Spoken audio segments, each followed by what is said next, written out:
sa dédicace publique et sa participation au Salon du Livre africain à Paris, c'est la ville de Saint-Étienne, dans le sud-est de la France, qui a accueilli Rose des continents, le recueil poétique de Bonnie Wiseman. Composé de 52 pièces en rime et en vers libre, l'ouvrage a proposé au public stéphanois une immersion poétique célébrant la femme, la vie et plus largement l'humanité. Cette séance de dédicace a offert un cadre propice à la lecture et aux échanges autour du partage des émotions suscitées par la poésie de l'auteur. À travers vos mots, on voyage. Il y a du vocabulaire, il y a de la géographie, et le plus fort, il y a de l'émotion. C'est de très beaux textes. De très beaux textes qui sont simples à comprendre, simples à lire. C'est vraiment accessible à tout le monde, quoi. Donc, le contenu, effectivement, est de très grande qualité et surtout très inspirant. On se retrouve tous parce que c'est des textes qui s'adaptent à chacun de nous, en fait. Donc, dans les sentiments différents comme l'amour, l'amitié, la déception, comme le bonheur, comme la joie et la tristesse. On a passé un bon moment, voilà, avec des poésies qui parlent directement au cœur, qui touchent vraiment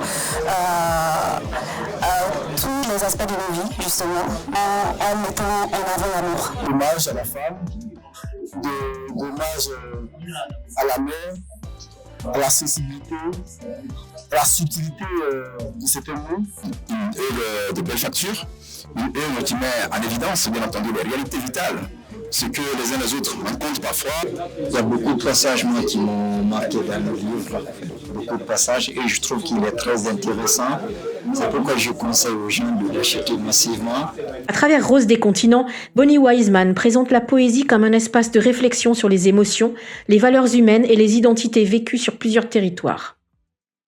Le besoin était là, il fallait venir à leur rencontre, présenter le livre, parler de la genèse, des thématiques, du site d'écriture, et pourquoi est-ce que cette œuvre méritait d'être lue.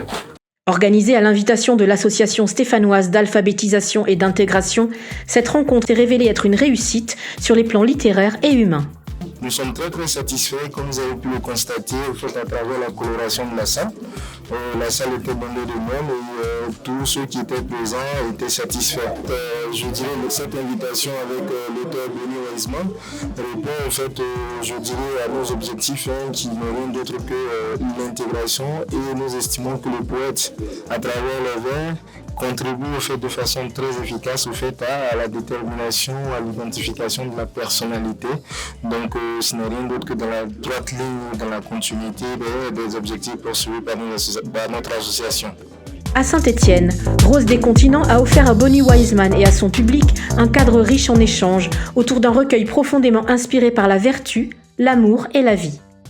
Les lecteurs ont quitté l'événement avec des exemplaires dédicacés et de nouvelles perspectives sur la poésie universelle portée par Bonnie Wiseman. L'auteur ivoirien prépare d'autres dédicaces dans l'Hexagone avant son arrivée en Côte d'Ivoire pour présenter Rose des continents et ses nouveaux ouvrages annoncés pour cette année 2026. Oui, contempler tes magiciennement sorcelés. Afrique, mon cœur a besoin de ton talisman, comme le corps du sang. Viens mon Afrique, âme qui aspire à ton huile de guérison. Viens magiquement fortifier mes jambes fébriles. Afrique, je rêve encore de ta virginité, de nos promenades dans le bassin du Congo, du tambour des esprits morts, mais jamais morts, de tes héros et conquérants partis, mais toujours présents, dont l'œil éternellement se prive de sommeil.